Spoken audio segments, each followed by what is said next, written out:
Армысыздар, қадірменді көрермен. Бүгін біз қазақтың қасиетті қара домбырасы туралы сөз қозғағалы отырмыз. Домбыра бұл жай ғана музыкалық аспап емес, бұл халқымыздың жаны, тарихы, дауысы. Екі арасынан ағылған әрбір күй бабалардан жеткен аманат. Жорықта жауынгердің рухын көтеретін, тойда халықты биге шақырған, мұңдаған көңілді жұбатқан бәрі осы домбырада. Домбыраның үнінде даланың сарыны бар, желдің ызыңы, жылқының кісінесі, ананың бесік жыры, бәрі осы екшекті домбырада жатыр. Құрманғазының адайы, Динаның бұлбұлы, Тәттімбеттің саржайлауы біздің ұлттық кодымызды сақтаған қазына.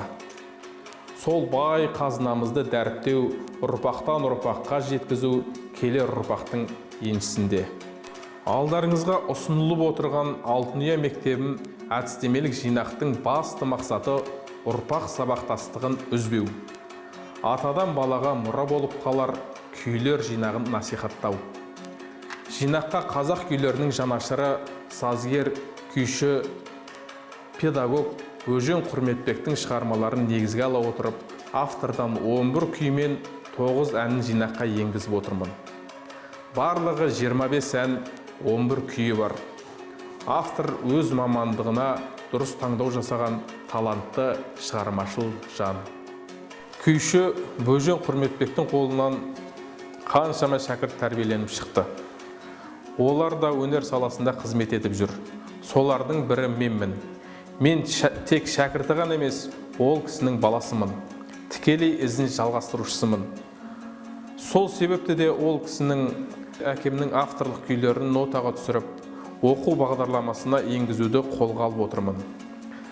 Балаға ұлттық аспапты меңгерту үшін шығармашылықпен айналысатын, ұлттық аспапта оның ішінде күй арқылы ықпал ете алатын орта кеңістік құру маңызды. Жинақ мектепшілік әдістемелік кеңесте мақұлданып, қалалық сараптау кеңесіне ұсынылып отыр. Жинақтың Алтынұя мектебін деп аталуы да тегін емес. Яғни Алтынұя мектебін күйі желісінде қойылған. Алтынұя мектебін күйі қарапайым 2-4 өлшемінде жазылған.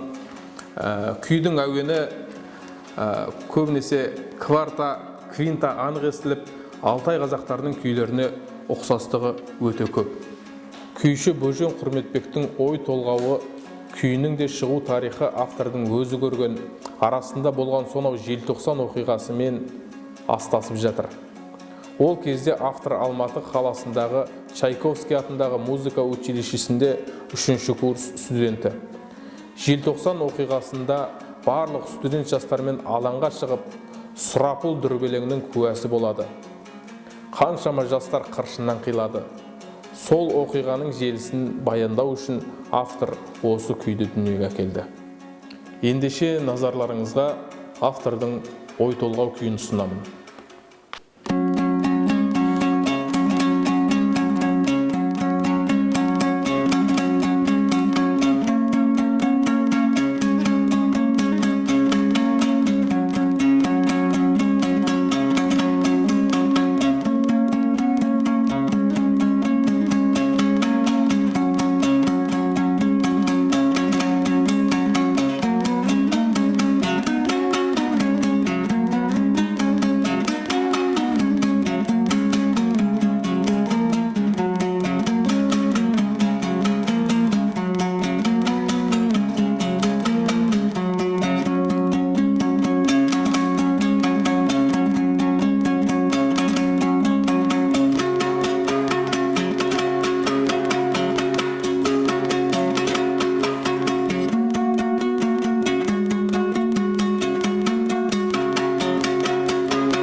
Құрманбек Нұрғиса домбыраның үнімен өрілген, күйімен көгерген домбырашылар отбасынан шыққан.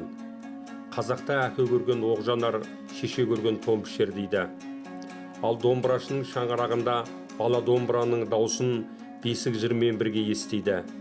Әкесінің саусағынан шыққан сары өзен, анасының даусымен қосылған қалғаны бала үшін ең алғашқы мектеп. Мұндай отбасыда домбыра тек аспап қана емес, отбасы үшін. Сол себептен отбасыда дүниеге келген 5 ұлдың екеуі әке жолын жалғастырушы домбырашы болса, ал 3 перзенті ол саусағынан өнер тамған шебер ұста зергер. Күй қазақтың жазылмаған шежіресі. Домбыраның екі шегіндегі бүкіл тарихымыз, болмысымыз, рухымыз жатыр. Ал оны ұрпаққа қалдыру біздің парызымыз. Ескі заманда бала күйді әкесінің тізесінде отырып үйренсе, қазір бізде мүмкіндік көп. Күй өнерін ұрпаққа қалдыру үшін бай мұражай ашудың қажеті жоқ. Әр үйде бір домбыра ілініп тұрса, әр атана баласына бір күй үйретсе, соның өзі жеткілікті. Ұрпақ тәрбиесі ұлт тағдыры дейді халқымыз. Ендеше ұрпаққа алтын емес, домбыра қалдырайық. Алтын таусылады, ал күй мәңгі қалады.